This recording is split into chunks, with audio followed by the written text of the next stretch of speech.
दरे सैयदा पर एक साइल आया और घर में कुछ भी नहीं था उस साइल को देने के लिए।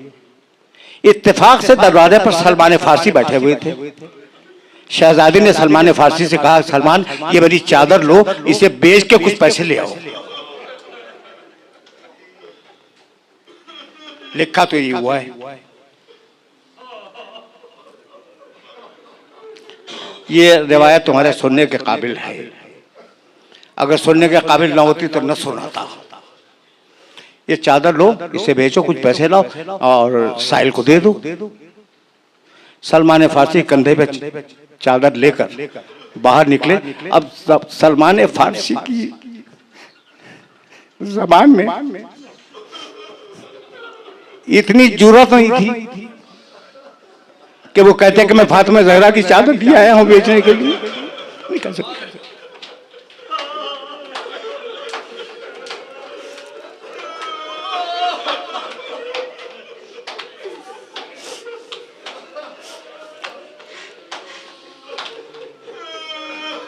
जो कोई रास्ते में मिलता सलमान फारसी चादर दिखला देते। साहिब जज्बुल कुलूब लिखते हैं कि इतने में एक यहूदी के घर का दरवाजा खुला, एक बूढ़ा राहिब अंदर से निकला और कहा, सलमान ये जो चादर तुम्हारे कंधे पे, क्या मुझे इजाजत है कि मैं इसे देख सकता हूं? कहा देख लो। वो करीब आया बूढ़ा यहूदी, उसने उस चादर को देखा। फिर कल का, सलमान इतनी इजाजत और दे दो कि मेरे पास कुछ पुराने सहीफे रखे हुए हैं, तौरात और इंजील के, तौरात के, यहूदी है, तौरात के कुछ सहीफे रखे हुए हैं, मैं इस चादर को से मिला लूं। गया, सलमान ने इजाजत दी, सलमान खड़े रहे।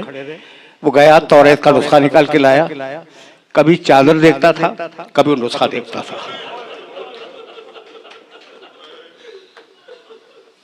जब उसने नुस्खे से चादर को मिला लिया तो कहा, सलमान मैं इसे खरीदूंगा। कितने में बेचना चाहते हो? सलमान ने जो भी हदिया उसका मुआयन किया हो वो बताया। उसने कहा मैं हाजिर हूं, इतने ही दूंगा। तो कहा ये चादर ले, हदिया दे दे। कहा नहीं, हदिया न यहां दूंगा न चादर यहां लूंगा, चल अपने नबी की मस्जिद में।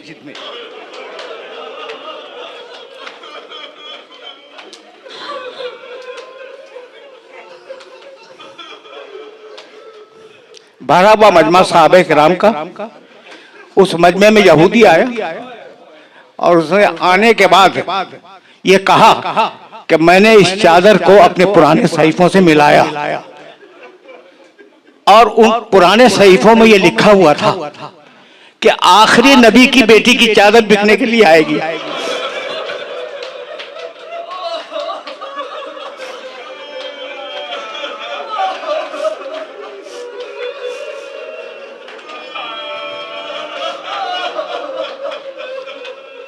जो उसे खरीद लेगा वो दुनिया और आखिरत का बादशाह होगा। तो मैं कलेमा पढ़ता हूँ, मैं कलमा पढ़ता हूँ। अब जुमला इसके बाद सुनो, मैं कलमा पढ़ता हूँ, मुसलमान होता हूँ। उसने पढ़ा ला इलाहा इल्लल्लाह व अन्ना मुहम्मदन रसूलुल्लाह, कलमा पढ़ लिया। अब सलमान ने कहा कि अब तो चादर ले ले। कलगा, सलमान जब यहूदी हो के इस चादर को हाथ नहीं लगाए।